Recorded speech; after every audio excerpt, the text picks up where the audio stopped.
MDS ದಮ್ ಆಲು, ನಾಲ್ ತಡ್ಕ ಮತ್ತು mushroom ಮಸಾಲೆ. MDS ನಿಂದ ಊಟ ಪ್ರತಿ ಸಲ ಸ್ವಾದಿಷ್ಟಕರ. MDH ಯಾವಾಗ್ಲೂ ನಿಮ್ಗೆ ಹೊಸ ರುಚಿ ನೀಡಲು ಪ್ರತಿಬದ್ಧವಾಗಿದೆ.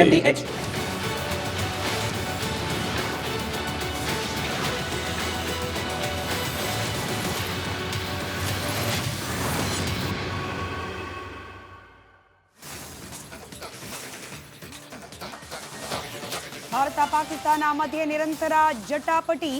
ಆದಂಪುರ ಏರ್ಬೇಸ್ಗೆ ಪ್ರಧಾನಿ ಮೋದಿ ಭೇಟಿ. ಬ್ಲಾಕ್ ಮೇಲ್ಗೆ ಬಗ್ಗಲ್ಲ ಎಂದು ಜಿನ್ನಾ ಲ್ಯಾಂಡ್ಗೆ ಚಾಟಿ. ಪಹಲ್ಗಾಮ್ ಹಂತಕರಿಗಾಗಿ ಭರ್ಜರಿ ತಲಾಶ್. ಸೇನೆ ಅಬ್ಬರಕ್ಕೆ 3 ಉಗ್ರರು ಖಲಾಸ್. ಕಣಿವೆ ನಾಡಲ್ಲಿ ಭಯೋತ್ಪಾದಕ ನೆಲೆಗಳು ಉಡೀಸ್.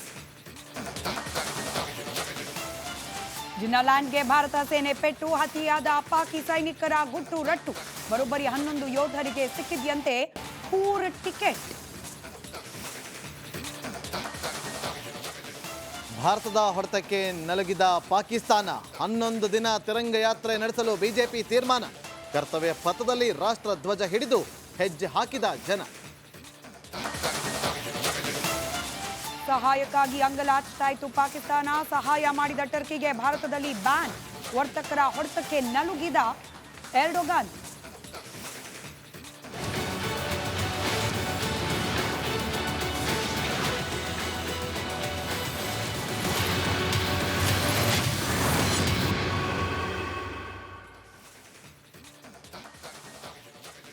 ನಮಸ್ಕಾರ, ನೀವು ನೋಡ್ತಾ ಇದ್ದೀರಾ ರಿಪಬ್ಲಿಕ್ ಕನ್ನಡದ ಪ್ರೈಮ್ ಟೈಮ್. ನಾನು ನಾಗೇಂದ್ರ ಬಾಬು, ನನ್ನೊಂದಿಗೆ ನನ್ನ ಸಹೋದರಿ ಸ್ಮಿತಾ ರಂಗನಾಥ್ ಕೂಡ ಜಾಯ್ನ್ ಆಗಿದ್ದಾರೆ. ವೀಕ್ಷಕರೇ ನೋಡಿ, ನಾವು ಈ ಹಿಂದೆ ಎಲ್ಲ ಪ್ರಧಾನಿ ನರೇಂದ್ರ ಮೋದಿಯವರು ಸ್ವತಂತ್ರ ದಿನಾಚರಣೆ ಆಗಲಿ ಅಥವಾ ಗಣರಾಜ್ಯೋತ್ಸವದ ದಿನ ಆಗಲಿ, ಆ ಸಂದರ್ಭದಲ್ಲಿ ಅಥವಾ ಅದರ ಹಿಂದಿನ ದಿನ ಭಾರತದ ಗಡಿ ಭಾಗಕ್ಕೆ ತೆರಳಿ ಅಲ್ಲಿ ನಮ್ಮ ಯೋಧರಿಗೆ ಸಿಹಿಯನ್ನು ತಿನ್ನಿಸಿ ಅವ್ರಿಗೆ ಹೌಸ್ ದ ಜೋಶ್ ಅಂತ ಹೇಳಿ ಹುರಿ ದುಂಬಿಸುವಂಥ ಕೆಲಸವನ್ನು ಮಾಡ್ತಾ ಇದ್ರು. ಇದು ಪ್ರಧಾನಿ ನರೇಂದ್ರ ಮೋದಿಯವರ ಒಂದು ಬಹಳ ವರ್ಷಗಳಿಂದ ನಡೆದುಕೊಂಡ್ಬರ್ತಾ ಇರುವಂಥ ಒಂದು ನಡೆ. ಆದರೆ ಈಗ ಏನು ವಿಶೇಷ ಅಂತಂದರೆ, ಆಪರೇಷನ್ ಸಿಂಧೂರ ಇದರ ಸಕ್ಸಸ್ ಇಡೀ ವಿಶ್ವಕ್ಕೆ ಗೊತ್ತಾಗಿದೆ. ಇದಕ್ಕೆ ಸೂತ್ರಧಾರಿಯವರಾಗಿದ್ದರೂ ಕೂಡ ಪಾತ್ರಧಾರಿಗಳು ನಮ್ಮ ಹೆಮ್ಮೆಯ ಸೈನಿಕರು. ಹಾಗಾಗಿ ಇವತ್ತು ಪ್ರಧಾನಿ ನರೇಂದ್ರ ಮೋದಿಯವರು ನಮ್ಮ ಸೈನಿಕರಿರುವಂಥ ಆದಂಪುರ ಬೇಸ್ಗೆ ಹೋಗಿ ಅಲ್ಲಿ ಅವರನ್ನು ಭೇಟಿ ಮಾಡಿ ಕೆಲ ಕಾಲ ಅವರ ಜೊತೆಯಲ್ಲಿ ಮಾತುಕತೆಯನ್ನು ನಡೆಸಿ ಅವರಿಗೆ ಹುರಿದುಂಬಿಸುವಂಥ ಕೆಲಸವನ್ನು ಕೂಡ ಮಾಡಿ ಬಂದರು. ಇದರ ಜೊತೆಗೆ ಇಡೀ ವಿಶ್ವಕ್ಕೆ, ಅದರಲ್ಲೂ ಪ್ರಮುಖವಾಗಿ ಪಾಕಿಸ್ತಾನಕ್ಕೂ 10 ಸಂದೇಶಗಳನ್ನು ಕೊಟ್ಟಿದ್ದಾರೆ. ಹಾಗಾದರೆ ಆ ಸಂದೇಶ ಏನು ಅಂತೀರಾ? ಈ ರಿಪೋರ್ಟ್ ನೋಡ್ಕೊಂಬನ್ನಿ, ಗೊತ್ತಾಗುತ್ತೆ.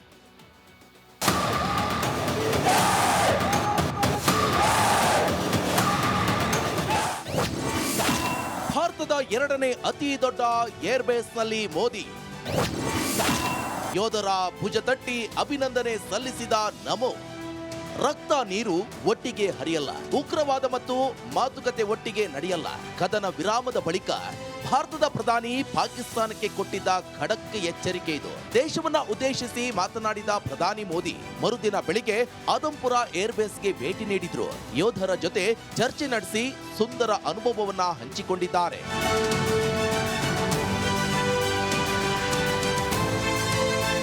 ಆದಂಪುರ ಏರ್ಬೇಸ್ ಪಂಜಾಬ್ನ ಜಲಂಧರ್ನಿಂದ 28 ಕಿಲೋಮೀಟರ್ ದೂರದಲ್ಲಿದೆ. ಇದು ಭಾರತದ 2ನೇ ಅತಿ ದೊಡ್ಡ ಏರ್ಬೇಸ್. ಪಾಕಿಸ್ತಾನದ ಮೇಲಿನ ಆಪರೇಷನ್ ಸಿಂಧೂರ ಏರ್ ಸ್ಟ್ರೈಕ್ ವೇಳೆ ನಿರ್ಣಾಯಕ ಪಾತ್ರ ವಹಿಸಿದ್ದೆ ಆದಂಪುರ ಏರ್ಬೇಸ್.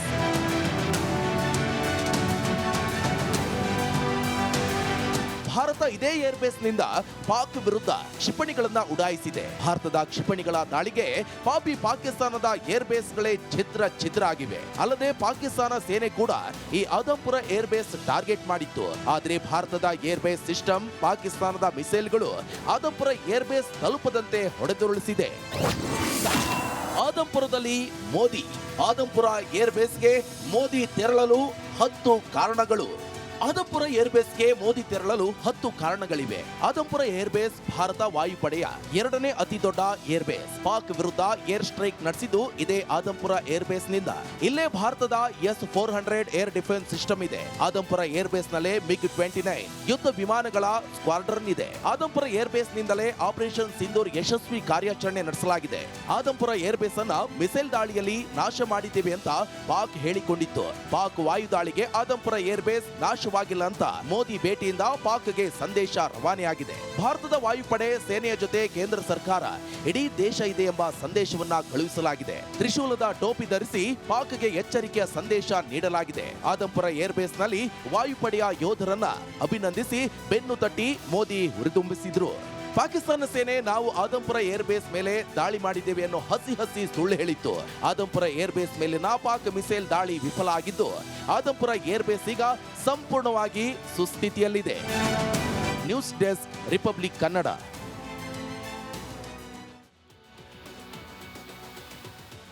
ಇದೇ ಆದಂಪುರ ಏರ್ಬೇಸ್ ಅನ್ನ ಹೊಡೆದಾಕ್ಬಿಟ್ಟಿದ್ದೀವಿ, ಅಲ್ಲಿರುವ S-400 ಏರ್ ಡಿಫೆನ್ಸ್ ಸಿಸ್ಟಮ್ ಅನ್ನ ಪುಡಿ ಮಾಡಿ ಹಾಕ್ಬಿಟ್ಟಿದ್ದೇವೆ, ಹೀಗೆಲ್ಲ ಸುಳ್ಳು ಬೊಗಳಿದ ಪಾಕಿಸ್ತಾನಕ್ಕೆ ಅದೇ ನೆಲದಲ್ಲಿ ನಿಂತು ಪಾಠ ಕಲಿಸಿದ್ದಾರೆ ಪ್ರಧಾನಿ ನರೇಂದ್ರ ಮೋದಿ. ಪಾಕಿಸ್ತಾನ ಅಂತ ಪದ ಕೂಡ ಪ್ರಯೋಗ ಮಾಡಲಿಲ್ಲ. ಆದರೆ ಪ್ರಧಾನಿ ನರೇಂದ್ರ ಮೋದಿ ಅವರು ಇವತ್ತು ಆದಂಪುರ ಏರ್ಬೇಸ್ಗೆ ಹೋದಂತಹ ದೃಶ್ಯಗಳೇ ಜಗತ್ತಿಗೆ ಸಾರಿ ಹೇಳಿದೆ ಪಾಕಿಸ್ತಾನದ್ದು ಸುಳ್ಳು ನರೇಟಿವ್ ಅಂತ ಹೇಳಿ. ಪಾಕಿಸ್ತಾನ ಸುಳ್ಳು ಕಥೆಯನ್ನ ಕಟ್ತಾ ಇದೆ ಅಂತ ಹೇಳಿ. ಕೇವಲ ಇದಿಷ್ಟು ಮಾತ್ರವಲ್ಲ, ಭಾರತ ಮಾಡಿದ ದಾಳಿ ಎಷ್ಟು ಪ್ರಿಸೈಸ್ ಆಗಿತ್ತು, ಇಟ್ಟ ಗುರಿಯನ್ನ ಯಾವ ರೀತಿಯಾಗಿ ಮುಟ್ಟಿ ಬಂದಿದೆ ಭಾರತ ಅನ್ನೋದಕ್ಕೆ ಸಾಕ್ಷ್ಯಗಳು ಕೂಡ ಇದೀಗ ಹೊರಬಂದಿದೆ. ವೀಕ್ಷಕರೇ, ಆಪರೇಷನ್ ಸಿಂಧೂರದ ಭಾಗವಾಗಿ ಉಗ್ರರ ನೆಲೆಗಳನ್ನಷ್ಟೇ ಹೊಡೆದು ಬಂದಿದೆ ಭಾರತ. ಅದಾದ್ಮೇಲೆ ಪಾಕಿಸ್ತಾನದವರು ಡ್ರೋನ್ ದಾಳಿ ಮಾಡಿದ್ರು. ಅದಕ್ಕೆ ಪ್ರತಿ ದಾಳಿಯಾಗಿ ಸೇನಾ ವಾಯು ನೆಲೆಗಳನ್ನ ಹಾಗೆ ಸೇನಾ ನೆಲೆಗಳನ್ನ ಭಾರತ ಟಾರ್ಗೆಟ್ ಮಾಡಿತು. ಆದರೆ ಭಾರತದ ಗುರಿ ಇದ್ದಿದ್ದೆ ಉಗ್ರರ ನೆಲೆಗಳು.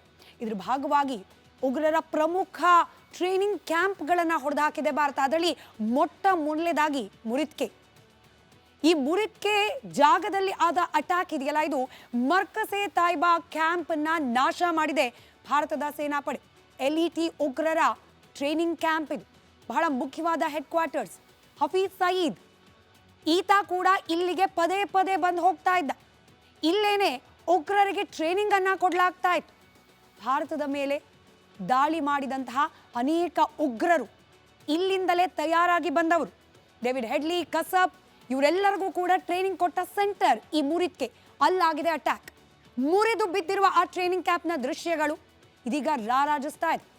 ಇದಾದ ನಂತರದಲ್ಲಿ ಮುಜಾಫರಾಬಾದ್ ಅಲ್ಲಿನ ಸವಾಯಿನಾಲಾ ಲಷ್ಕರ್ ಟ್ರೈನಿಂಗ್ ಕ್ಯಾಂಪ್ ಅನ್ನ ಉಡೀಸ್ ಮಾಡಿದೆ ಭಾರತ. ಇದು LOCಯಿಂದ ಕೇವಲ 30 ಕಿಲೋಮೀಟರ್ ದೂರದಲ್ಲಿರ್ತಕ್ಕಂಥ ಜಾಗ. ಇಲ್ಲಿರುವ LET ಉಗ್ರರ ಕ್ಯಾಂಪ್ ಅನ್ನ ಹೊಡೆದು ಉರುಳಿಸಿದೆ ಭಾರತ. ಮುರಿದ್ಕೆ ನಂತರದಲ್ಲಿ ಅತ್ಯಂತ ಪ್ರಮುಖವಾದ ಮತ್ತೊಂದು ಜಾಗ ಅಂದ್ರೆ ಬಹಾವಲ್ಪುರ ಜೈಷ್ ಉಗ್ರರ ನೆಲೆವೀಡು. ಅಲ್ಲಿನ ಮಸ್ಜಿದ್ ಸುಬಾನಲ್ಲಾ ಜೈಷ್ ಉಗ್ರರನ್ನ ಟ್ರೈನಿಂಗ್ ಕ್ಯಾಂಪ್ ಆಗಿದ್ದ, ಜೈಷ್ ಉಗ್ರರಿಗೆ ನೆಲೆಯನ್ನ ನೀಡ್ತಾ ಇದ್ದ ಮಸ್ಜಿದ್ ಸುಬಾನಲ್ಲಾ ಚಿಂದಿ ಚಿತ್ರಣ ಆಗೋಗಿ. ಯಾವ ಮಟ್ಟಿಗೆ ಅಂದ್ರೆ ಆ ಮಸ್ಜಿದ್ನ ಕಟ್ಟಡದ ರೂಫ್ ಕೆಳಗೆ ಬಿದ್ದಿರೋದು ಜೋತಾಡ್ತಾ ಇದೆ. ಆ ರೂಫಿಗೆ ಬಳಕೆ ಮಾಡಿದ್ದ ಕಬ್ಬಿಣದ ಕಂಬಗಳು ಮುರಿದು ಹೋಗಿದೆ. ಅಷ್ಟರ ಮಟ್ಟಿಗೆ ಪ್ರಬಲವಾದ ದಾಳಿಯನ್ನು ನಡೆಸಿದೆ ಭಾರತ.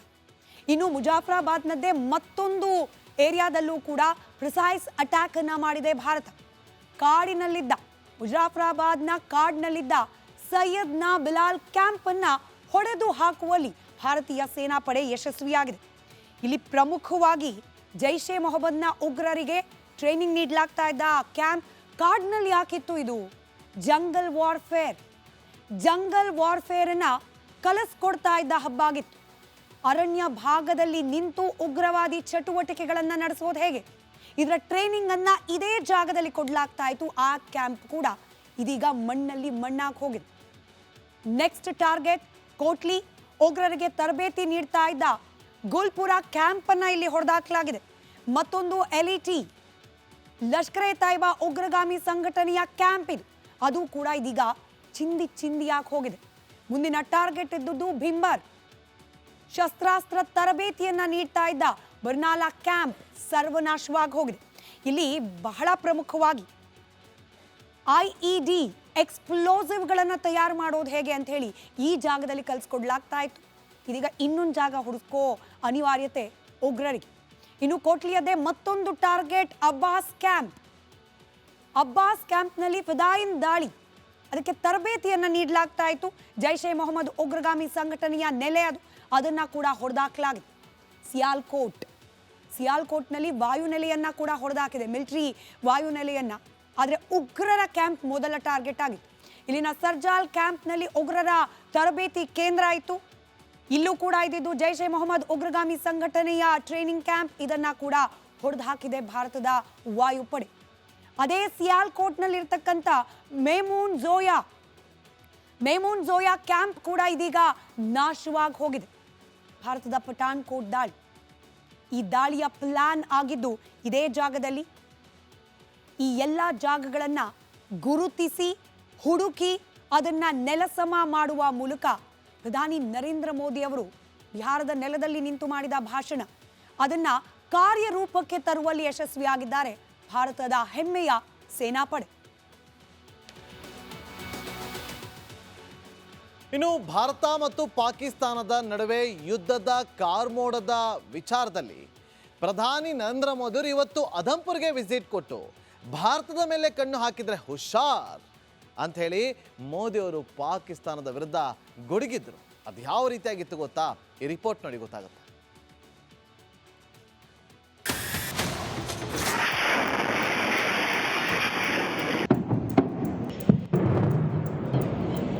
भारत माता की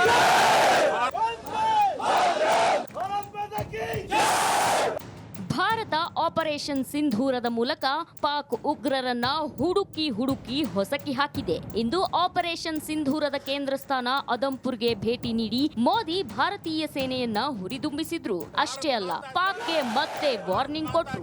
भारत माता की भारत माता की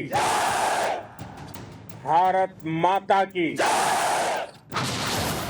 ಪಾಕ್ಗೆ ನಮೋ ಪಂಚ್ 1. ಅಣ್ವಸ್ತ್ರದ ಬ್ಲಾಕ್ ಮೇಲ್ಗೆ ನಾವು ಹೆದರಲ್ಲ.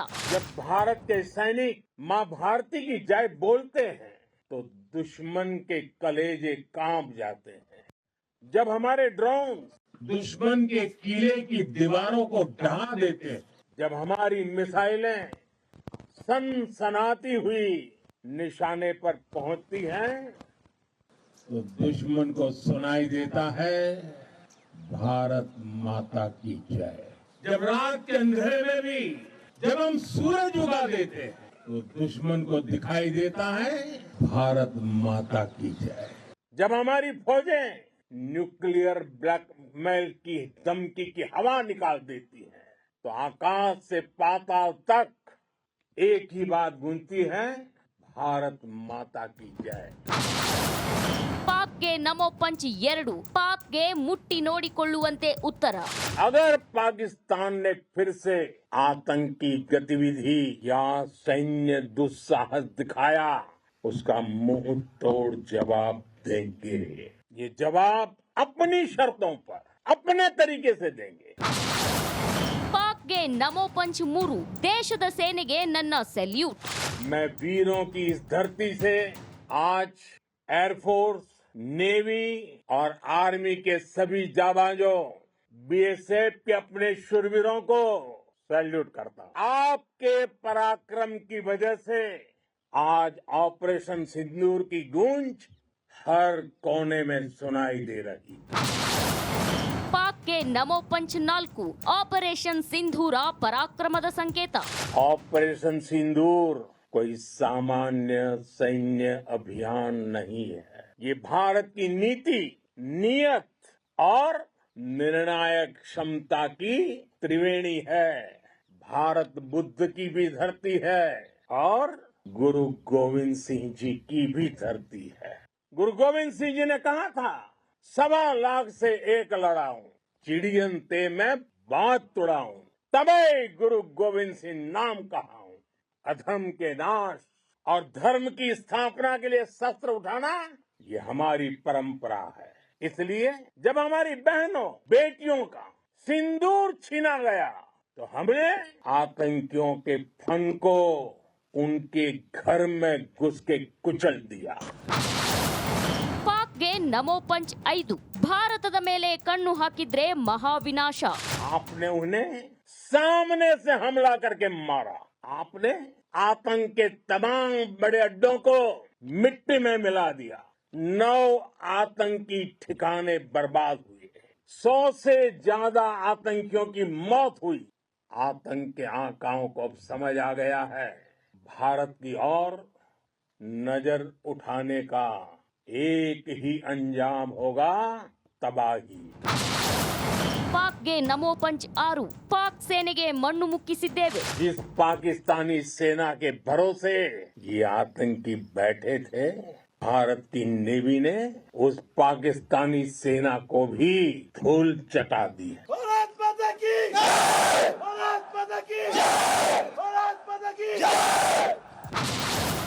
ಪಾಕ್ಗೆ ನಮೋ ಪಂಚ್ 7. ಪಾಕಿಸ್ತಾನದ ನಿದ್ರೆ ಹಾಳಾಗಿದೆ. आपने पाकिस्तानी फौज को भी बता दिया है, पाकिस्तान में ऐसा कोई ठिकाना नहीं है जहां बैठकर आतंकवादी चैन की सांस ले सके. हम घर में घुसकर मारेंगे और बचने का एक मौका तक नहीं देंगे. और हमारे ड्रोन्स, हमारी मिसाइलें, उनके बारे में तो सोचकर पाकिस्तान को कई दिन तक नींद नहीं आएगी. ಕೇಳಿದ್ರಲ್ಲ, ಮೋದಿ ಪಾಕ್ಗೆ ನೇರವಾಗಿ ಎಚ್ಚರಿಕೆ ಕೊಟ್ಟಿದ್ದು ಮತ್ತೆ ಭಾರತದ ಮೇಲೆ ಕಣ್ಣು ಹಾಕಿದ್ರೆ ಉಳಿಗಾಲ ಇಲ್ಲ ಅನ್ನೋ ಸಂದೇಶ ನೀಡಿದ್ದಾರೆ.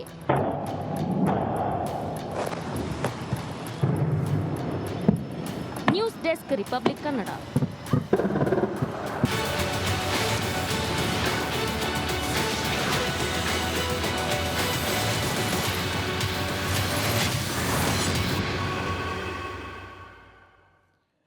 Welcome back. ಯಾವಾಗ ಭಾರತ ಆಪರೇಷನ್ ಸಿಂಧೂರ ಅನ್ನುವ ಹೆಸರನ್ನು ಇಟ್ಟುಕೊಂಡು ಪಾಕಿಸ್ತಾನಕ್ಕೆ ಮುಟ್ಟಿ ನೋಡಿಕೊಳ್ಳುವಂತೆ ಮಾಡ್ತೋ, ಅದಾದ ಬಳಿಕ ಭಾರತದ ತಾಕತ್ತು ಏನನ್ನೋದು ಇಡೀ ವಿಶ್ವಕ್ಕೆ ಗೊತ್ತಾಯಿತು. ಇವತ್ತು ಆಪರೇಷನ್ ಸಿಂಧೂರದ ಬಳಿಕ ಭಾರತ ಹೆಚ್ಚು ಖ್ಯಾತಿಯನ್ನು ಪಡೆದುಕೊಂಡಿದೆ, ಜೊತೆಗೆ ಅಷ್ಟೇ ಫೇಮಸ್ ಆಗಿದೆ, ಅಷ್ಟೇ ಡಿಮ್ಯಾಂಡ್ ಕೂಡ ಇದೆ. ಅದಕ್ಕೆ ಕಾರಣ ಭಾರತದ ಸ್ವದೇಶಿ ನಿರ್ಮಿತ ಶಸ್ತ್ರಾಸ್ತ್ರಗಳನ್ನೋದೇ ಇಲ್ಲಿ ನಮ್ಮ ಹೆಮ್ಮೆ. ಪಾಕಿಸ್ತಾನದ ವಿರುದ್ಧ ನಮ್ಮ ಶಸ್ತ್ರಗಳ ಶಕ್ತಿ ಸಾಮರ್ಥ್ಯ ಏನು ಅನ್ನೋದು ಪ್ರದರ್ಶನ ಮಾಡಾಗಿದೆ, ಅದು ಇಡೀ ವಿಶ್ವಕ್ಕೆ ಗೊತ್ತಾಗಿದೆ. ಭಾರತದ ಶಸ್ತ್ರಗಳು ಯುದ್ಧದಂತಹ ಪರೀಕ್ಷೆಯಲ್ಲಿ ಇವತ್ತು ಯಶಸ್ವಿಯಾಗಿದೆ. ಪಾಕಿಸ್ತಾನದ ಶತ್ರುಗಳ ರಡಾರನ್ನು ಕಣ್ತಪ್ಪಿಸಿ ಟಾರ್ಗೆಟನ್ನು ಉಡೀಸ್ ಮಾಡಿದೆ. ಅದು ಯಾವುದು ಅಂತಂದರೆ ಬ್ರಹ್ಮೋಸ್ ಕ್ಷಿಪಣಿ. ಏರ್ ಡಿಫೆನ್ಸ್ ಸಿಸ್ಟಮ್ಗೂ ಕೂಡ ಸಿಗದೆ ಬ್ರಹ್ಮೋಸ್ ಕ್ಷಿಪಣಿ ದಾಳಿ ಮಾಡುತ್ತೆ. ನೋಡಿ, ಭಾರತ ಮತ್ತು ರಷ್ಯಾ ಇದನ್ನು ಜಂಟಿಯಾಗಿ ಉತ್ಪಾದನೆ ಮಾಡಿರೋದು. ಭಾರತ ಮತ್ತು ರಷ್ಯಾ ಈ ಎರಡೂ ರಾಷ್ಟ್ರಗಳಲ್ಲಿರುವಂತಹ 2 ನದಿಗಳ ಹೆಸರನ್ನು ತೆಗೆದುಕೊಂಡು ಇದಕ್ಕೆ ಬ್ರಹ್ಮೋಸ್ ಅಂತ ಹೆಸರನ್ನು ನೀಡಲಾಯಿತು. ಭಾರತದಲ್ಲಿ DRDO ಇದರ ವಿಚಾರವಾಗಿ ಸಾಕಷ್ಟು ಅಪ್ಡೇಟನ್ನು ಮಾಡಿದೆ. ಬ್ರಹ್ಮೋಸ್ ಕ್ಷಿಪಣಿಯ ಉತ್ಪಾದನೆಯಲ್ಲಿ ಮಹತ್ವದ ಕಾರ್ಯವನ್ನು ನೆರವೇರಿಸಿದೆ. ಇವತ್ತು ಬ್ರಹ್ಮೋಸ್ ಕ್ಷಿಪಣಿಗೆ ಬೇರೆ ಬೇರೆ ದೇಶಗಳಿಂದ ಡಿಮ್ಯಾಂಡ್ ಹೆಚ್ಚಾಗಿದೆ. ಕಾರಣ, ನೀವು ಆಕಾಶದಿಂದ ಬೇಕಾದ್ರೂ ಹೊಡಿಬೋದು ಇದನ್ನು. ಈಗ ಆಲ್ರೆಡಿ ಬ್ರಹ್ಮೋಸ್ ಕ್ಷಿಪಣಿಯನ್ನು, ಸೂಪರ್ ಸೋನಿಕ್ ಕ್ಷಿಪಣಿಯನ್ನು ಸುಖೋಯ್ ಯುದ್ಧ ವಿಮಾನದಲ್ಲಿ ಅದನ್ನು ಅಳವಡಿಕೆ ಮಾಡಲಾಗಿದೆ. ನಮ್ಮ ನೌಕಾದಳದ ಯುದ್ಧ ನೌಕೆಗಳಲ್ಲೂ ಕೂಡ ಅದನ್ನು ಅಳವಡಿಸಲಾಗಿದೆ. ಅಲ್ಲಿಂದ ಬೇಕಾದರೂ ಹೊಡಿಬೋದು. ನೋಡಿ, ಇವತ್ತು ಇದರ ತಾಕತ್ತು ಏನು ಅಂತೇಳಿ ಇವತ್ತು ಇಡೀ ವಿಶ್ವಕ್ಕೆ ಗೊತ್ತಾಗಿದೆ. ಹಾಗಾಗಿ ಜಿಸ್ಟ್ ಹೇಳ್ಬಿಡ್ತೀನಿ ಇದರ ಬಗ್ಗೆ. ಬ್ರಹ್ಮೋಸ್ ಕ್ಷಿಪಣಿಯನ್ನು ಆರಂಭದಲ್ಲಿ ಉತ್ಪಾದನೆ ಮಾಡಿದಾಗ, ಮ್ಯಾನುಫ್ಯಾಕ್ಚರ್ ಮಾಡಿದಾಗ ಇದರ ಸ್ಪೀಡ್ ಇದ್ದಿದ್ದು 250ರಿಂದ 300 ಕಿಲೋಮೀಟರ್ ದೂರದವರೆಗೂ ಹೋಗಿ ಹೊಡೆಯುವಂಥದ್ದು ಸ್ಪೀಡ್ ಅಲ್ಲ, ಇದರ ರೇಂಜ್ 250ರಿಂದ 300 ಕಿಲೋಮೀಟರ್. ಆದರೆ ಇದನ್ನು ಅಪ್ಗ್ರೇಡ್ ಮಾಡಿದಾಗ 600 ಕಿಲೋಮೀಟರ್ನಿಂದ 700 ಕಿಲೋಮೀಟರ್ ರೇಂಜ್ನವರೆಗೂ ಹೋಗಿ ಹೊಡೆದು ಬರುವಂಥ ಕೆಪಾಸಿಟಿ ಈ ಬ್ರಹ್ಮೋಸ್ ಕ್ಷಿಪಣಿಗಿದೆ. ಜೊತೆಗೆ ಇದರ ಸ್ಪೀಡ್ ಎಷ್ಟು ಅಂತಂದರೆ, ಶಾಕ್ ಆಗ್ತೀರಾ, ಶಬ್ದದ ಸೌಂಡ್ಗಿಂತ 3 ಪಟ್ಟು ಹೆಚ್ಚು ಬ್ರಹ್ಮೋಸ್ನ ವೇಗ. ಇದರ ಕೆಪಾಸಿಟಿ ನೋಡಿದ್ರಿ. ಜೊತೆಗೆ ಇಟ್ಟ ಗುರಿ ಟಾರ್ಗೆಟ್ ಇರುತ್ತಲ್ಲ, ಎಂಥದ್ದೇ ಡಿಸ್ಟರ್ಬೆನ್ಸ್ ಇರಲಿ ಅದ್ಯಾವುದಕ್ಕೂ ಕೂಡ ತಲೆ ಕೆಡಿಸ್ಕೊಳ್ಳದೆ ಬ್ರಹ್ಮೋಸ್ ಟಾರ್ಗೆಟನ್ನು ಹುಡಿಸ್ ಮಾಡುತ್ತೆ. ಇದು ಇದರ ಕೆಪಾಸಿಟಿ. ಏರ್ ಡಿಫೆನ್ಸ್ ಸಿಸ್ಟಮ್ಗೆ ಅದು ಸಿಗೋದೇ ಇಲ್ಲ, ಅಷ್ಟು ಸ್ಪೀಡಾಗಿ ಹೋಗುತ್ತೆ. ಇದು ಅತ್ಯಾಧುನಿಕವಾಗಿ ಅಪ್ಗ್ರೇಡ್ ಮಾಡಿರುವಂಥ ಬ್ರಹ್ಮೋಸ್ ಸೂಪರ್ಸಾನಿಕ್ ಕ್ಷಿಪಣಿಗೆ ಇವತ್ತು ಇಡೀ ವಿಶ್ವದಾದ್ಯಂತ ಡಿಮ್ಯಾಂಡ್ ಹೆಚ್ಚಾಗಿದೆ. ಮೊದಲನೇದಾಗಿ ಫಿಲಿಪೈನ್ಸ್ ಇದನ್ನು ಆರ್ಡರ್ ಮಾಡಿದೆ. ಆ ಬಳಿಕ ಇಂಡೋನೇಷ್ಯಾ, ವಿಯೆಟ್ನಾಂ ಕೂಡ ನಮಗೆ ಬೇಕು ಅಂತೇಳಿ ಅದನ್ನು ಪರ್ಚೇಸ್ ಮಾಡೋದಕ್ಕೆ ಮುಂದಾಗಿದೆ. ಆಕಾಶ್ ಏರ್ ಡಿಫೆನ್ಸ್ ಸಿಸ್ಟಮ್ಗೂ ಕೂಡ ವಿದೇಶಗಳಿಂದ ಇವತ್ತು ಬೇಡಿಕೆ ಹೆಚ್ಚಾಗಿದೆ. ಕಳೆದ 4-5 ದಿನಗಳಿಂದ ನಾವು ಇಡೀ ದೇಶ ನಮ್ಮ ಟಿವಿಗಳಲ್ಲಿ ಗಮನಿಸಿದ್ದೀವಿ. ಯಾವ ರೀತಿಯಾಗಿ ಡ್ರೋನ್ಗಳು ಬಂದಾಗ, ಅಟ್ ಅ ಟೈಮ್ 300 ಡ್ರೋನ್ 400 ಡ್ರೋನ್ಗಳು ಬಂದಾಗ ಅದನ್ನು ಇದೇ ಆಕಾಶ್ ಏರ್ ಡಿಫೆನ್ಸ್ ಸಿಸ್ಟಮ್ ಹೊಡೆದು ಉಳಿಸ್ತು. ಇವತ್ತು ಇಸ್ರೇಲ್ನ ಐರನ್ ಡೋಮ್ಗೆ ಸಮನಾಗಿದೆ ಇವತ್ತು ಈ ಒಂದು ಆಕಾಶ್ನ ಏರ್ ಡಿಫೆನ್ಸ್. BRDL ಉತ್ಪಾದನೆ ಮಾಡಿರುವಂಥ ಆಕಾಶ್ ಏರ್ ಡಿಫೆನ್ಸ್ಗೆ ಇವತ್ತು ಡಿಮ್ಯಾಂಡ್ ಜಾಸ್ತಿ ಆಗಿದೆ. ಇದರ ಜೊತೆಗೆ ಆಂಟಿ ಡ್ರೋನ್ D4 ಸಿಸ್ಟಮ್ಗೂ ಕೂಡ ವಿದೇಶಗಳಿಂದ ಬೇಡಿಕೆ ಹೆಚ್ಚಾಗಿದೆ. ಡ್ರೋನ್ಗಳನ್ನು ಡಿಟೆಕ್ಟ್ ಮಾಡೋದು, ಅದನ್ನು ಡಿಟೇರ್ ಮಾಡೋದು, ಡಿಸ್ಟ್ರಾಯ್ ಮಾಡೋದು ಈ ಸಿಸ್ಟಮ್ನ ಒಂದು ಕೆಪಾಸಿಟಿ. ಹಾಗಾಗಿ ಈ ಸಿಸ್ಟಮ್ಗೆ ಬಹಳ ಬೇಡಿಕೆ ಹೆಚ್ಚಾಗಿದೆ. ಇನ್ನು ನಾಗಾಸ್ತ್ರ, ಸ್ಕೈ ಸ್ಟ್ರೈಕರ್ ಅಸ್ತ್ರಗಳಿಗೂ ಕೂಡ ಸಿಕ್ಕಾಪಟ್ಟೆ ಬೇಡಿಕೆ ಆಗಿದೆ. ಇದೆಲ್ಲವೂ ಕೂಡ ಭಾರತದಲ್ಲೇ ನಿರ್ಮಾಣವಾದಂತಹ ಶಸ್ತ್ರಾಸ್ತ್ರಗಳು. ಇದರ ಕೆಪಾಸಿಟಿ ಇವತ್ತು ಇಡೀ ಜಗತ್ತು ಗೊತ್ತಾಗಿದೆ. ಇದೆಲ್ಲವೂ ಕೂಡ ನಮಗೂ ಬೇಕು. ಯುದ್ಧದ ಸನ್ನಿವೇಶ ಬಂದಾಗ ನಮಗೆ ಆಕಾಶ್ ಏರ್ ಡಿಫೆನ್ಸ್ ಸಿಸ್ಟಮ್ ಬೇಕು. ಶಸ್ತ್ರಗಳನ್ನು ಹೊಡೆದು ಉಳಿಸೋದಕ್ಕೆ, ಶತ್ರುಗಳ ಟಾರ್ಗೆಟನ್ನು ಗುರಿಯಾಗಿಸ್ಕೊಂಡು ಹೊಡೆಯೋದಕ್ಕೆ ಬ್ರಹ್ಮೋಸ್ ಬೇಕು. ಡ್ರೋನ್ಗಳನ್ನು ಹೊಡೆಯೋದಕ್ಕೆ ನಿಮ್ಮ ಸಿಸ್ಟಮ್ ನಮಗೆ ಅವಶ್ಯಕತೆ ಇದೆ ಅಂತೇಳಿ ಇವತ್ತು ಇಡೀ ವಿಶ್ವವೇ ಭಾರತದ ಮೇಲೆ ಡಿಮ್ಯಾಂಡ್ ಹೆಚ್ಚಾಗಿ ಭಾರತದ ಕಡೆ ಎಲ್ಲವೂ ಕೂಡ ತಿರುಗಿ ನೋಡುವಂತೆ ಮಾಡ್ತಾ ಇದೆ.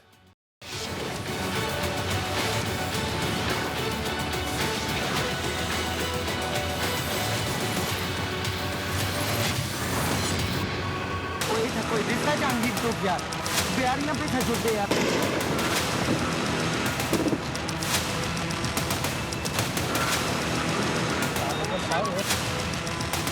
ಪಹಲ್ಗಾಮ್ ದಾಳಿಯ ಪ್ರತೀಕಾರಕ್ಕೆ ಭಾರತ ಕೊಟ್ಟ ಏಟಿಗೆ ಉಗ್ರರ ಫ್ಯಾಕ್ಟರಿ ಪಾಕಿಸ್ತಾನ ಪತರುಗುಟ್ಟಿದೆ. 26 ಹಿಂದೂಗಳ ನರಮೇಧಕ್ಕೆ ಪ್ರತಿಯಾಗಿ 100 ಉಗ್ರರನ್ನ ಹೊಡೆದುರುಳಿಸಲಾಗಿದೆ. ಆದರೂ ಬುದ್ಧಿ ಕಲಿಯದ ಭಯೋತ್ಪಾದಕರಿಗೆ ಭಾರತೀಯ ಸೇನೆ ನೇರ ಹೂರ್ ಟಿಕೆಟ್ ಕೊಟ್ಟಿದೆ.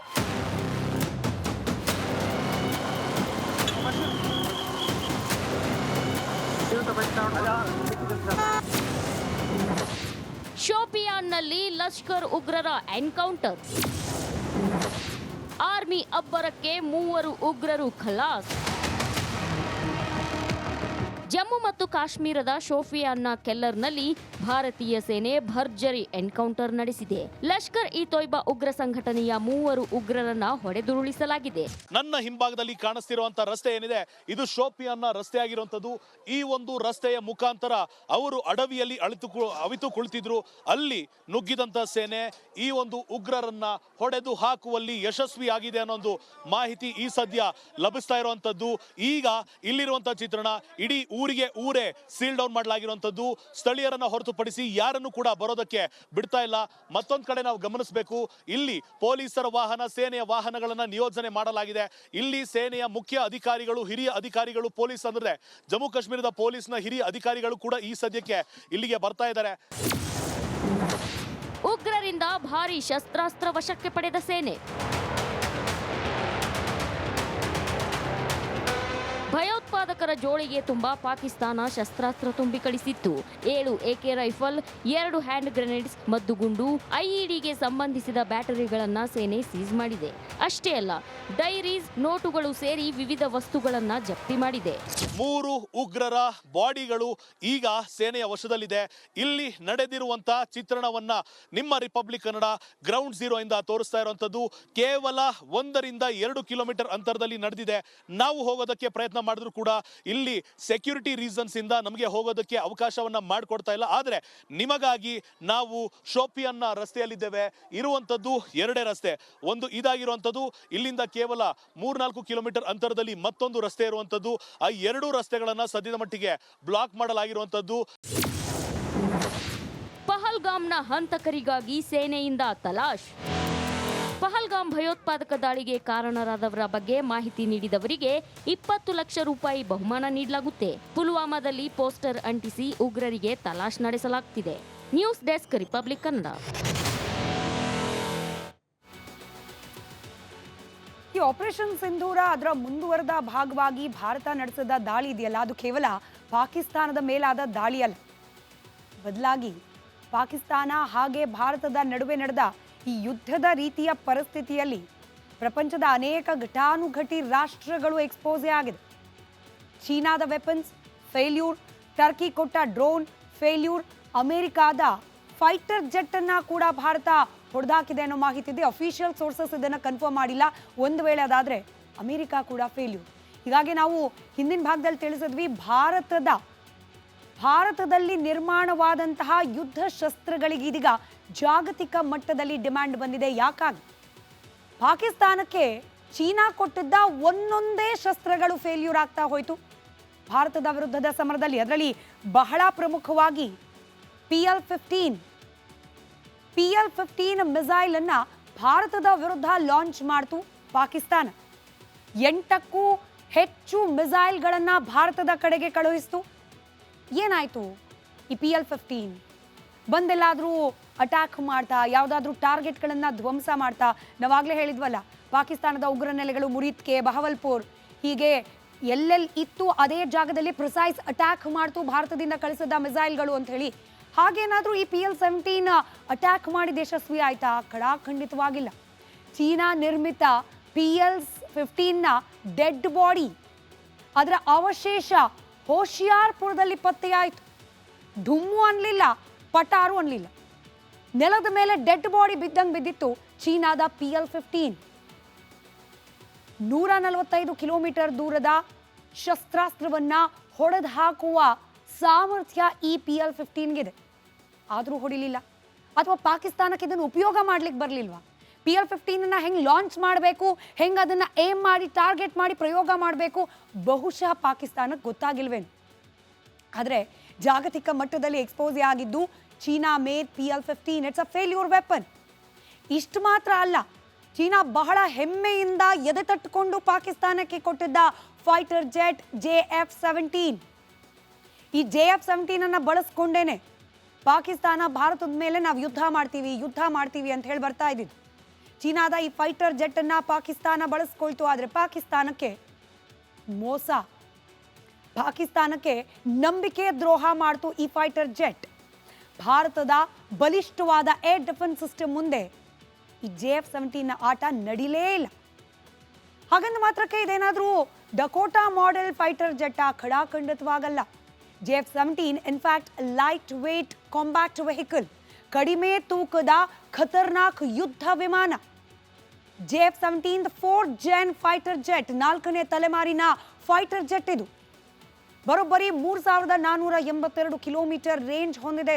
ಒಂದು ಬಾರಿ ಫ್ಯೂಯಲಿಂಗ್ ಆದರೆ 3482 ಕಿಲೋಮೀಟರ್ ನಾನ್ ಸ್ಟಾಪ್ ಹಾರಾಟ ಮಾಡೋ ಸಾಮರ್ಥ್ಯ ಹೊಂದಿರುವ JF-17 ಮಾನ ಮರ್ಯಾದೆ ಹರಾಜ್ ಹಾಕ್ತು ಪಾಕಿಸ್ತಾನ. ಭಾರತದ ಏರ್ ಡಿಫೆನ್ಸ್ ಸಿಸ್ಟಮ್ ಇದನ್ನ ಹೊಡೆದಾಕುವ ಮೂಲಕ ಚೀನಾದ ಈ ಫೈಟರ್ ಜೆಟ್ ಕೂಡ ಯಾವುದೇ ಪ್ರಯೋಜನಕ್ಕೆ ಇಲ್ಲ ಅನ್ನೋದನ್ನ ಸಾಬೀತುಪಡಿಸಿತು.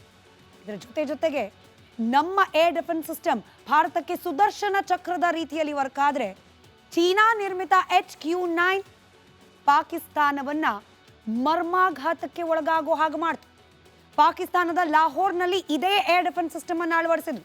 ಚೀನಾ ನಿರ್ಮಿತ HQ-9 ಚೀನಾದಿಂದ ಭಿಕ್ಷೆಯಾಗಿ ಪಡೆದದ್ದೋ ಅಥವಾ ಚೀನಾ ಇದಕ್ಕೂ ಕೂಡ ದುಡ್ಡನ್ನು ಕಿತ್ಕೊಂಡಿತ್ತೋ ಪಾಕಿಸ್ತಾನದಿಂದ ಗೊತ್ತಿಲ್ಲ. ಆದರೆ ಚೀನಾದಿಂದ ಕೊಟ್ಟಂತಹ HQ-9 ಏರ್ ಡಿಫೆನ್ಸ್ ಸಿಸ್ಟಮ್ ಅನ್ನ ಪಾಕಿಸ್ತಾನ ಲಾಹೋರ್ನಲ್ಲಿ ಅಳವಡಿಸಿಕೊಂಡಿತ್ತು. ಪಾಕಿಸ್ತಾನದ 4 HQ-9 ಅನ್ನ ನಾಶ ಮಾಡಿ ಹಾಕಿದೆ ಭಾರತ. ಈ S-300 ನಮ್ಮಲ್ಲಿ S-400 ಏನು ಬಳಕೆ ಆಗ್ತಾ ಇದೆ ಅದನ್ನ ಕಾಪಿ ಮಾಡಿ ಅದರ ಒಂದು ವರ್ಷನ್ ಹಿಂದೆ ಇನ್ನು S-300 ರಷ್ಯಾ ನಿರ್ಮಿತ S-300 ಏರ್ ಡಿಫೆನ್ಸ್ ಸಿಸ್ಟಮ್ ಅನ್ನ ಕಾಪಿ ಮಾಡಿ ಚೀನಾ ಇದನ್ನ ನಿರ್ಮಾಣ ಮಾಡಿತ್ತು. ಚೀನಾ ಮಾಲ್ ಕೇಳಿ ಚೀನಾ ಮಾಲ್ನ ಮಾನ ಮರ್ಯಾದೆ ಹರಾಜಾಗಿದೆ ಪಾಕಿಸ್ತಾನದ ನೆಲದಲ್ಲಿ. ಇನ್ಫ್ಯಾಕ್ಟ್ ಇದನ್ನ ಸರಿಯಾಗಿ ಬಳಕೆ ಮಾಡ್ಕೊಳ್ಳೋಕೆ ಬಂದಿದ್ರೆ HQ-9 ಅನ್ನ ವಿಮಾನ, ಕ್ರೂಸ್ ಮಿಸೈಲ್ ಇದೆಲ್ಲವನ್ನ ಹೊಡೆದು ಹಾಕೋ ಸಾಮರ್ಥ್ಯ ಇದಕ್ಕಿತ್ತು. ಭಾರತ ಸುಲಭವಾಗಿ HQ-9 ಅನ್ನ ಹೊಡೆದಾಕುವ ಮೂಲಕ we are far more advanced than China. ಚೀನಾದ ಈ ಶಸ್ತ್ರಾಸ್ತ್ರದ ನೈಪುಣ್ಯಕ್ಕಿಂತ ಭಾರತದ ನೈಪುಣ್ಯ 1000 ಪಟ್ಟು ಬೆಟರ್ ಇದೆ ಅನ್ನೋದನ್ನ ಕೂಡ ಪ್ರೂವ್ ಮಾಡಿದೆ. ಇವೆಲ್ಲ ಇಷ್ಟು ಮಾತ್ರವಲ್ಲ, AWACS air Born warning and control system, Pakistan ಇದ್ರ ಮೇಲೆ ಕೂಡ ಬಹಳಷ್ಟು ಅವಲಂಬಿತವಾಗಿತ್ತು. ಇದು ಪಾಕಿಸ್ತಾನದ ಮತ್ತೊಂದು ಏರ್ ಡಿಫೆನ್ಸ್ ಸಿಸ್ಟಮ್. ಇದು ಕೂಡ ಕೆಲಸ ಮಾಡಲಿಲ್ಲ. AWACS-ನ ನಾಶ ಮಾಡ್ತು ಭಾರತ. ಇದರಿಂದ ಕಂಗಾಲಾಗಿ ಹೋಗಿದೆ ಪಾಕಿಸ್ತಾನ. ಏನು ಮಾಡೋದು ಮುಂದೆ ಅಂತ ಹೇಳಿ ಫೈಟರ್ ಜೆಟ್, ಡ್ರೋನ್, ಮಿಸೈಲ್ ಅನ್ನ ಹೊಡೆಯುವ ತಾಕತ್ತಿದೆ ಇದಕ್ಕೆ ಅಂತ ಹೇಳಿ ನಂಬ್ಕೊಂಡಿತ್ತು ಪಾಕಿಸ್ತಾನ. ಆದರೆ ವರ್ಕೇ ಆಗಲಿಲ್ಲ. AWACS ರಡಾರ್ ಸಿಸ್ಟಮ್ ಅತ್ಯಂತ ಬಲಿಷ್ಠವಾಗಿದೆ, ಇದರ ಏರ್ ಡಿಫೆನ್ಸ್ ಮೆಕ್ಯಾನಿಸಮ್. ಆದರೆ ಅದಕ್ಕಿಂತ ದುಪ್ಪಟ್ಟು ಬಲವಿರುವ ಭಾರತದ ಬಳಿ ಇದ್ದ S-400 ಪಾಕಿಸ್ತಾನದ ಈ air Born warning and control system ಅನ್ನ ಸರ್ವನಾಶ ಮಾಡಿ ಹಾಕಿದೆ. ನಾವು ಅದಕ್ಕೆ ಹೇಳಿದ್ದು, ಇಲ್ಲಿ ಹೋಗಿದ್ದು ಕೇವಲ ಪಾಕಿಸ್ತಾನದ ಮರ್ಯಾದೆ ಮಾತ್ರವಲ್ಲ, ಚೀನಾ, ಟರ್ಕಿ, ಒಂದು ಹಂತದಲ್ಲಿ ಅಮೆರಿಕ, ದೇಶದಲ್ಲಿ ಜಾಗತಿಕ ಮಟ್ಟದಲ್ಲಿ ನಾವೇ ಮುಂದೆ ಇರೋದು, ನಮ್ಮ ಡಿಫೆನ್ಸ್ ಸಿಸ್ಟಮ್ ಏನೇ ಬಹಳ ಅಡ್ವಾನ್ಸ್ಡ್ ಇರೋದು ಅಂತ ಹೇಳಿ ಜಂಬ ಕೊಚ್ಕೊಳ್ತಾ ಇದ್ದ ಬಹುತೇಕ ರಾಷ್ಟ್ರಗಳ ಹುಟ್ಟನ್ನು ಅಡಗಿಸಿದೆ ಭಾರತ.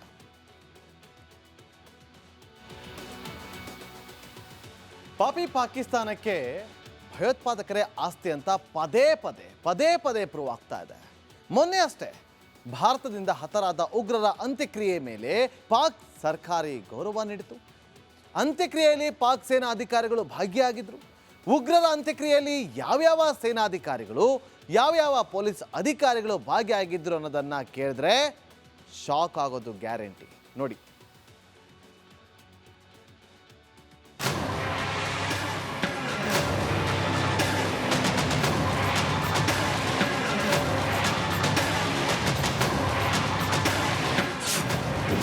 ಮೃತ ಉಗ್ರರಿಗೆ ಪಾಕ್ನಿಂದ ಇದೆಂಥ ಮರ್ಯಾದೆ. ಉಗ್ರರ ಅಂತ್ಯಕ್ರಿಯೆಯಲ್ಲಿ ಪಾಕಿಸ್ತಾನ ಸೇನೆ ಭಾಗಿ. ಭಾರತದ ವಿರುದ್ಧ ಕಾಲು ಕೆರೆದು ನಿಂತಿದ್ದ ಪಾಕಿಸ್ತಾನಕ್ಕೆ ಭಾರತ ಮುಟ್ಟಿ ನೋಡಿಕೊಳ್ಳುವಂತೆ ಪೆಟ್ಟು ಕೊಟ್ಟಿದೆ. ಆದ್ರೀಗ ಪಾಕಿಸ್ತಾನ ಮತ್ತೆ ಸುದ್ದಿಯಾಗಿದ್ದು ಬೇರೆ ವಿಚಾರಕ್ಕೆ.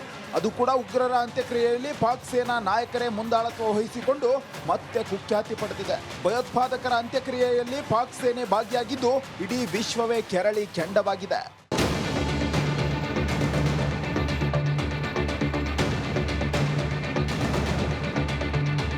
ಉಗ್ರರ ಅಂತ್ಯಕ್ರಿಯೆಯಲ್ಲಿ ಇಡೀ ಪಾಕಿಸ್ತಾನ ಸೇನೆ ಹಾಗೂ ಪೊಲೀಸ್ ಅಧಿಕಾರಿಗಳು ಭಾಗಿಯಾಗಿದ್ದು ನಾಚಿಕೆಗೇಡಿನ ಸಂಗತಿ. ಪಾಕಿಸ್ತಾನದಲ್ಲಿ ಭಾರತದಿಂದ ಹತರಾದ ಭಯೋತ್ಪಾದಕರಿಗೆ ಪಾಕ್ ಸೇನೆ ಹಾಗೂ ಪೊಲೀಸ್ ಇಲಾಖೆ ಸಂತಾಪ ಸೂಚಿಸಿ ಅಂತ್ಯಕ್ರಿಯೆಯಲ್ಲಿ ಭಾಗಿಯಾಗಿದೆ. ತನಗೂ ಟೆರರಿಸ್ಟ್ಗಳಿಗೂ ಯಾವುದೇ ಸಂಬಂಧ ಇಲ್ಲ ಎಂದು ಬಿಲ್ಡಪ್ ಕೊಡ್ತಾ ಇದ್ದ ಪಾಕಿಸ್ತಾನದ ಮುಖವಾಡ ಇಲ್ಲಿ ಬಟ ಬಯಲಾಗಿದೆ. ಭಾರತ ಒಂದು ಹೆಜ್ಜೆ ಮುಂದೆ ಹೋಗಿ ಅಂತ್ಯಕ್ರಿಯೆಯಲ್ಲಿ ಪಾಕ್ ಸೇನಾ ಅಧಿಕಾರಿಗಳ ಹೆಸರು ಮತ್ತು ಪದವಿಯನ್ನ ರಿಲೀಸ್ ಮಾಡಿದೆ. ಪಾಕ್ ಮರ್ಯಾದೆ ತೆಗೆದಿದೆ. ಅದರಲ್ಲಿ ಸೇನೆಯ ಬ್ರಿಗೇಡಿಯರ್, ಲೆಫ್ಟಿನೆಂಟ್ ಜನರಲ್, ಲಾಹೋರ್ ಪೊಲೀಸ್ನ ಇನ್ಸ್ಪೆಕ್ಟರ್ ಜನರಲ್, IGP ಕೂಡ ಸೇರಿದ್ದಾರೆ. ಪಾಕ್ ಅಧಿಕಾರಿಗಳ ಫುಲ್ ಲಿಸ್ಟ್ ಇಲ್ಲಿದೆ ನೋಡಿ. ಉಗ್ರರಿಗೆ ಪಾಕ್ ಗೌರವ. ಇನ್ನು ಉಗ್ರರ ಅಂತ್ಯಕ್ರಿಯೆಯಲ್ಲಿ brigadier Mohammad Furqan, lieutenant general Fayyaz Hussain, the most wanted Abdul Rauf, major general Rao Imran, police ಅಧಿಕಾರಿ ಮಲ್ಲಿಕ್ ಶೋಯಬ್ ಅಹಮದ್ ಹಾಗೂ IGP ಉಸ್ಮಾನ್ ಅನ್ವರ್ ಭಾಗಿಯಾಗಿದ್ದಾರೆ.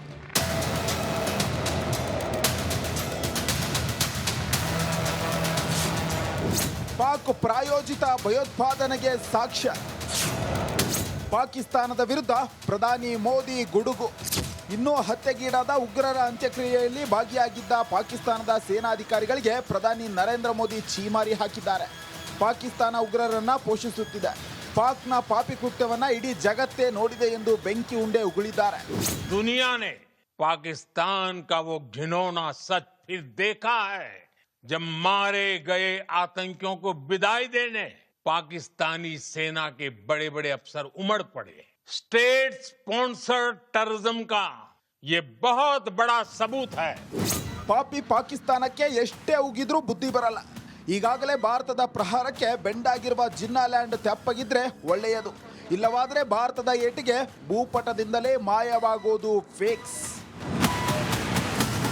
News desk Republic Kannada. ಈ ರಿಪೋರ್ಟ್ ನೋಡಿದಾಗ ಗೊತ್ತಾಗೋದು ಪಾಕಿಸ್ತಾನದಲ್ಲಿ ಉಗ್ರರು ಸೇನೆಯನ್ನು ಕಂಟ್ರೋಲ್ ಮಾಡ್ತಾರಾ, ಸೇನೆ ಗೌರ್ಮೆಂಟನ್ನು ಕಂಟ್ರೋಲ್ ಮಾಡ್ತಾರಾ, ಅಥವಾ ಯಾರು ಕಂಟ್ರೋಲ್ ಮಾಡ್ತಾರೆ ಅನ್ನೋದು ಇಲ್ಲಿ ಸಾಕಷ್ಟು ಡೌಟ್ಗಳು ಉದ್ಭವ ಆಗುತ್ತೆ. ನೋಡಿ, ಮೊನ್ನೆ ಆದಂಥ ಆಪರೇಷನ್ ಸಿಂಧೂರದ ಸಂದರ್ಭದಲ್ಲಿ ಲಷ್ಕರ್ ಕಮಾಂಡರ್ ಅಬ್ದುಲ್ ರಹೂಫ್ ಹತನಾಗಿದ್ದ. ಆತನ ಅಂತ್ಯಕ್ರಿಯೆ ಇರುತ್ತೆ. ಆ ಅಂತ್ಯಕ್ರಿಯೆಯಲ್ಲಿ ಭಾಗಿಯಾಗೋದು ಲೆಫ್ಟಿನೆಂಟ್ ಜನರಲ್ ಫೈಜಲ್ ಹುಸೇನ್, ಜೊತೆಗೆ ಮೇಜರ್ ಜನರಲ್ ಇಮ್ರಾನ್ ಕೂಡ ಭಾಗಿಯಾಗ್ತಾನೆ. ಈತನ ಜೊತೆಯಲ್ಲಿ ಮೇಜರ್ ಜನರಲ್ ಫುರ್ಖಾನ್ ಶಬೀರ್, ಪಂಜಾಬ್ನ IG ಕೂಡ ಭಾಗಿಯಾಗ್ತಾರೆ. ಮಲಿಕ್ ಅಹಮದ್, ಪಾಕಿಸ್ತಾನದ ಸಂಸದ, ಈತ ಕೂಡ ಭಾಗಿಯಾಗ್ತಾನೆ. ಪಾಕಿಸ್ತಾನದ ಸೇನಾ ಕಮಾಂಡರ್ಗಳೇ ಉಗ್ರರಾಗುತ್ತಾರೆ ಅನ್ನೋದು ಸ್ಪಷ್ಟ ನಿರ್ದೇಶನ ಇದೆ. ಸಾಕಷ್ಟು ಉದಾಹರಣೆಗಳು ಕೂಡ ಇದೆ. ಇವತ್ತು ನಿನ್ನೆ ಮೊನ್ನೆ ಅಲ್ಲ, ಈ ಹಿಂದೆ ನಡೆದಂಥ 2023ರ ಅಟ್ಯಾಕ್ಗಳಾಗಿರ್ಬೋದು, ಕಾಶ್ಮೀರದಲ್ಲಾದಂಥ ಅಟ್ಯಾಕ್ಗಳು, ಇವತ್ತು ಪಹಲ್ಗಾಮ್ ಅಟ್ಯಾಕ್ ಆಗಿದೆ. ಅದಕ್ಕಿಂತ ಮುಂಚೆ 4-5 ಅಟ್ಯಾಕ್ಗಳಾಗಿತ್ತು. ಆ ಅಟ್ಯಾಕ್ಗಳ ರೂವಾರಿ ಹೊತ್ಕೊಂಡಂಥವ್ರು ಪಾಕಿಸ್ತಾನದಲ್ಲಿ ಒಂದಿನ ಕಮಾಂಡರ್ಗಳಾಗಿದ್ದಂಥವ್ರು. ಅವ್ರು ಸತ್ರೆ ಪಾಕಿಸ್ತಾನದ ಸೇನೆ, ರಾಜಕಾರಣಿಗಳು ಸಲಾಂ ಹೇಳ್ತಾರೆ. ಪಹಲ್ಗಾಮ್ ದಾಳಿಯ ಮಾಸ್ಟರ್ ಮೂಸಾ ಕೂಡ ಪಾಕಿಸ್ತಾನದಲ್ಲಿ ಸೈನಿಕನಾಗಿದ್ದಂಥವನು. ಅಮೆರಿಕ ಬಗ್ಗೆ ರಿಪೋರ್ಟ್ ಕೂಡ ಮಾಡಿದೆ. ಇವತ್ತು ಭಾರತದ ಇಂಟೆಲಿಜೆನ್ಸಿ ಬ್ಯೂರೋ ಕೂಡ ಈ ಮೂಸಾ ಈ ಥರದವನೇ, ಪಹಲ್ಗಾಮ್ ಅಟ್ಯಾಕ್ನ ಒಬ್ಬ ರೂವಾರಿ, ಈತ ಅಲ್ಲಿನ ಸೇನೆಯಲ್ಲಿ ಎಷ್ಟು ವರ್ಷ ಇದ್ದ ಅಂತೇಳಿ ರಿಪೋರ್ಟನ್ನು ಕೊಟ್ಟಿದೆ. ಆತ ಏನಾಗಿದ್ದ ಅಂತಾರೆ, ಪಾಕಿಸ್ತಾನದಲ್ಲಿ ಸ್ಪೆಷಲ್ ಫೋರ್ಸ್ನಲ್ಲಿದ್ದ ಆತ. ಅತ್ಯಾಧುನಿಕ ಶಸ್ತ್ರಾಸ್ತ್ರವನ್ನು ಬಳಸೋದ್ರಲ್ಲಿ ಈತ ಪಂಠರಂತೆ. ಈತ ಮೂಸ ಏನು ಮಾಡಿದ್ದ ಅಂತಂದ್ರೆ, ಅಲ್ಲಿನ ಸೈನ್ಯದಲ್ಲಿ ಸೇರಿಕೊಂಡು ಆಪರೇಷನ್ ಹೇಗೆ ಮಾಡಬೇಕು, ಯುದ್ಧದ ಟ್ರೈನಿಂಗ್ ಹೇಗೆ ಕೊಡಬೇಕು, ಇದರ ಬಗ್ಗೆ ಈತ ತುಂಬ ಮಾಹಿತಿಯನ್ನು ಕಲೆ ಹಾಕಿದ್ದ. ಆತನೂ ಕೂಡ ಯುದ್ಧದ ತರಬೇತಿಯನ್ನು ಪಡ್ಕೊಂಡಿದ್ದ. ಅಂದರೆ ಮೊದಲು ಪಾಕಿಸ್ತಾನದ ಸೈನ್ಯದ ವಿಚಾರವಾಗಿ ತರಬೇತಿಯನ್ನು ಪಡೆದುಕೊಂಡು, ಆ ಬಳಿಕ ಆತ ಲಷ್ಕರ್ ಎ ತೊಯ್ಬಾದ ಜೊತೆ ಸೇರಿ ಟೆರರ್ ಅಂತೇಳಿ ಗುರುತಿಸ್ಕೊಳ್ತಾನೆ ಮೂಸಾ. ಇಂಥವರು ಪಾಕಿಸ್ತಾನದಲ್ಲಿದ್ದಾರೆ. ಅವರು ಸತ್ರೆ ಪಾಕಿಸ್ತಾನದ ರಾಜಕಾರಣಿಗಳು ಹೋಗ್ತಾರೆ, ಪಾಕಿಸ್ತಾನದ ಸೈನಿಕದ ಅಧಿಕಾರಿಗಳು ಹೋಗ್ತಾರೆ. ಅಂದರೆ ಇಲ್ಲಿ ನೋಡಿ, ಟ್ರಯಾಂಗಲ್ ನೋಡಿ. ಇವತ್ತು ನಮ್ಮ ದೇಶದ ವಿಚಾರವಾಗಿ ಮಾತಾಡೋದಾದ್ರೆ, ಭಾರತದಲ್ಲಿ ಸರ್ಕಾರವೇ ಪರಮಾಧಿಕಾರ, ಸರ್ಕಾರವೇ ಹೇಳ್ದಂತೆ ಎಲ್ಲವೂ ಕೂಡ ನಡೆಯುತ್ತೆ. ಆದರೆ ಪಾಕಿಸ್ತಾನದಲ್ಲಿ ಹಂಗಲ್ಲ. ಸರ್ಕಾರ ಹೇಳ್ದಂಗೆ ಸೇನೆ ಕೇಳಲ್ಲ, ಸೇನೆಯವರು ಹೇಳ್ದಂಗೆ ಟೆರರಿಸ್ಟ್ಗಳು ಕೇಳಲ್ಲ. ಏರಿಗೆ ಹೇಳಿದ್ರೆ ಮತ್ತೊಂದು ಇನ್ನೊಂದು ಎಲ್ಲ ಹೇಳ್ತಾ ಇರತ್ತಲ್ಲ, ಆ ಥರ ಆಗಿದೆ ಇವತ್ತಿನ ಪಾಕಿಸ್ತಾನದ ಪರಿಸ್ಥಿತಿ. ನೆಕ್ಸ್ಟ್ ಸ್ಟೋರಿ ತಗೊಂಡ. ಪಾಕಿಸ್ತಾನದ ಹಣೆ ಬರಹ ನೆಟ್ಟಗಿಲ್ಲ ಅನ್ನೋದು ಗೊತ್ತಾಗ್ತಲೇ. ಉಗ್ರರು ಪಾಕಿಸ್ತಾನವನ್ನ ಕೂಡ ಕಾಡ್ತಾ ಇದ್ದಾರೆ. ಭಾರತದವರು ಒಂದ್ ಕಡೆ ನುಗ್ಗಿ ಹೊಡಿತಿದ್ರೆ, ಆ ದಾಳಿಯಲ್ಲಿ ಸತ್ತ ಯೋಧರ ಲೆಕ್ಕದ ಬಗ್ಗೆ ಕೂಡ ಪಾಕಿಸ್ತಾನ ಕಳ್ಳಾಟ ಆಡ್ತಾ ಇದೆ.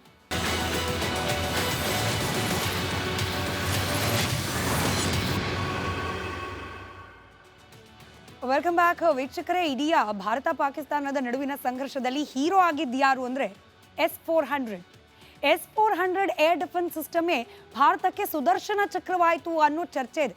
ಆದರೆ ಮತ್ತೊಂದು ಖುಷಿಯ ವಿಚಾರವನ್ನ ಇವತ್ತು ಕರ್ನಾಟಕ ಪ್ರೈಮ್ ಟೈಮ್ನಲ್ಲಿ ನಿಮ್ಮ ಮುಂದಿಡ್ತಿದ್ದೀವಿ.